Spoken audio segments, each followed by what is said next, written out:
Senator Johnson. Thank you, Mr. Chairman. Mr. Werfel, thank you for spending time with me yesterday and your willingness to take on this task. I think based on the discussion today, you have a pretty good sense of what you're getting yourself into. From my standpoint, I think the job of the IRS should be pretty straightforward. It's to administer the tax law and collect the revenue the government requires. Unfortunately, Congress, in creating this tax law, has created this complex mess, which is almost impossible to comply with. I mean, you've seen the studies where you have 10 different tax CPAs that complete a return. None of them get the same answer. That's a very sad reality. I want to focus my question, though, on what I think is going to be a part of the public debate here is going to be that tax gap. Because as Commissioner, it will be up to you to really determine how you're going to employ the resources to try and close that tax gap. And again, we all want to see people comply with the tax code. We don't want to see people be tax cheats. But I'm hearing all kinds of different things. I mean, I get a report here that Joint Committee on Taxation said that 78 to 90% of that tax gap really is with taxpayers under $200,000, lost reported revenue. The chairman's talking about it's all with the top 1%, although the top 1% pay more than 40% of the income tax.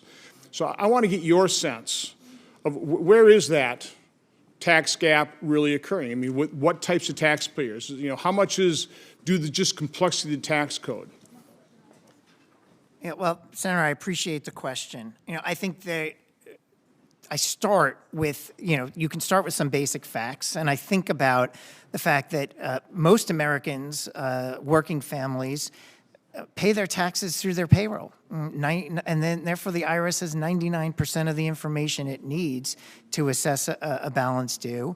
And then just based on research and studies and what's been publicly reported, the very intricate, complex returns or filings from high-income taxpayers, that's very different. That is not paid through the payroll. There's a whole host of different issues that come up, and I've seen estimates that say as much as 20% of that income is opaque and shielded from IRS view. So let me just quick interrupt. Please. There's always a big deal made out of these big companies that pay nothing.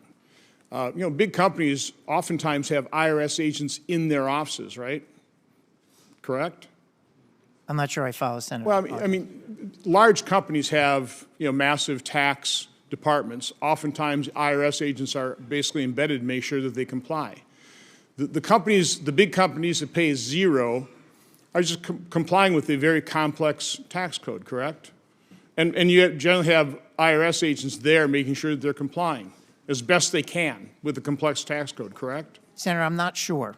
Just because I'm not as familiar with what I understand right now, and I need to learn more if I'm fortunate enough to be confirmed, is that IRS agents or revenue agents, they don't feel they have the capacity or the understanding to unpack the complexity of some of these activities. If up to 90% of the tax gap is in with misreported income of people making less than $200,000, I mean, are we just going to misspend all kinds of money trying to go after the wrong group of people, particularly if we're saying, we're not going to touch anybody making under $400,000? I mean, how much of the tax gap is with illegal activity, things like drug trafficking? Again, I'm trying to get a sense of where you really do think the dollars are. And if the dollars aren't, again, there certainly are dollars at the top, but if there's not enough, I mean, are we going to spend more money trying to get money out of, the taxpayers that don't represent the huge amount of the tax gap? Senator, I think I always start with this guiding principle: how do we build trust? So to answer your question, I would say for high-income taxpayers, I think we can build trust across all taxpayers by saying we're going to do a better job understanding their balance due than we do today. Because if you're an honest, hardworking American who's doing your taxes effectively, you should expect large corporations and high-income taxpayers to do the same. For the rest of the tax gap that you're describing, my going-in hypothesis is the way to build trust is to understand what are the highest priority areas to go after.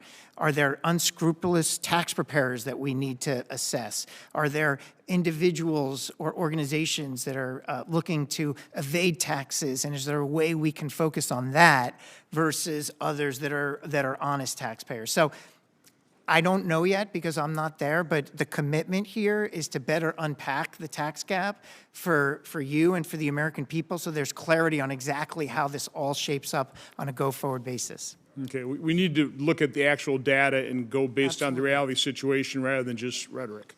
I agree. Evidence-based is critical. Thank you, Senator Johnson.